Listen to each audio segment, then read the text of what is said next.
The beast lies motionless, alongside its master. Another big bad evil guy has fallen before your might, and with the BBEG defeated, that will wrap up another campaign.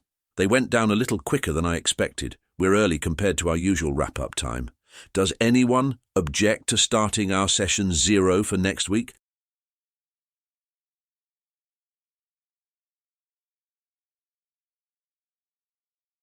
That looks like a no.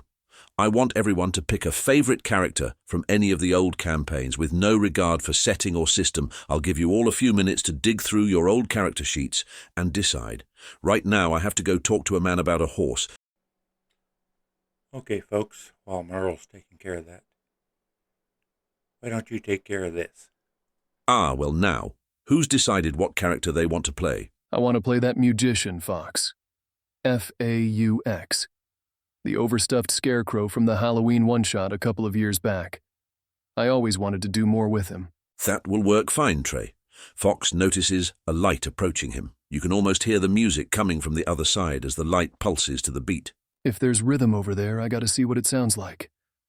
Fox starts playing along and walks on in. Fox becomes as one with the rhythm and the light. He feels a part of it. Okay, who's next? I'll play BDB, I reckon. You know what a steampunk fan I am. Besides, that big dumb bot was a lot of fun. That one's even easier. You're walking through the woods and find a hole with a light at the bottom. Hey guys, I found a hole. Who's next? I'll dust off my old psychic superhero from back in my high school days, TK Kitty. You see an extra-dimensional portal while patrolling in the park. Either someone is trying to summon you or someone is trying to come to Earth. Why can't supers ever just have a relaxing stroll in the park? I will play the zombie Bruja Spellslinger from our Weird Wild West campaign, Undead Red. You see a strange light coming down from a red sky? It seems to touch the ground at the next hilltop. I wonder if this is the final light that I've heard so much about. I'll play the Holy Warrior Rel, since we seem to be without a healer.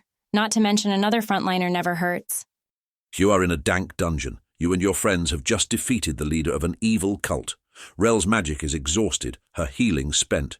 Her friends have turned to the only healing that they have left, sleep. Fortunately for Rel, her shield and armor did their job, and Rel's axe is deadly even without her focusing her magic through it. When you see a light coming down the tunnel towards your makeshift camp on a boulder in an underground stream. I know not if ye be beast or spell, but know ye that to get to me friends, ye must first get by Rel. What about you, Xandal? Have you made up your mind who you would like to play?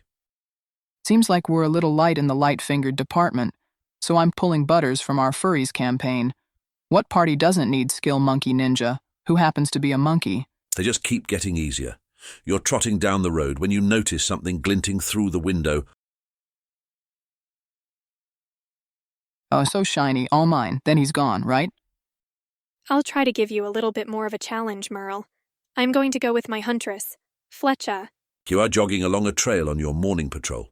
The grass is still wet with the morning dew when you happen upon Councilman Brait. You know the man to be a lazy drunkard given to wild tales. You assume he is lying in this half-built shelter to sleep off last night's revels. The councilman shows you a torn pant leg and bite on his hand. He claims that he was attacked by a boar, swearing it was the size of a bear. Fletcha listens politely. Then she bows deeply, saying, I bid you good day. I will bring an end to this foul beast before it attacks another. Then hurries off. She's afraid that if she stays, the lazy oaf might ask her to carry him to the village. After a short hike, you find the site of the attack. The stories from the night before were indeed exaggerated, though not by nearly as much as you expected. Also, you notice that one of the hooves shows signs of trimming. This is no wild boar. Instead, this is a domestic hog gone feral, or more likely, a pig napping gone wrong. You head out following signs most would miss, while only slowing below a jog a few times to reassess the trail. You hear the distinct sound of a hog rooting for food. Unfortunately, there is a large creek or small river about 10 feet wide and 4 feet deep between you and the hog. The nearest good crossing is about a half-mile upstream. Not going all the way up to the bridge, and I'm not going to rust my armor by wading through, so... Allie. As you make the leap, a light appears above the water. Oops. All right, folks, everyone's got their favorites picked out. Remember, next week I've rented the exhibit hall for our opener. I think it's high time that I started to provide the venue, since all of you have been kind enough to open your homes to me over the years. I'm going to bring the characters in initiative order, so go ahead and roll for it.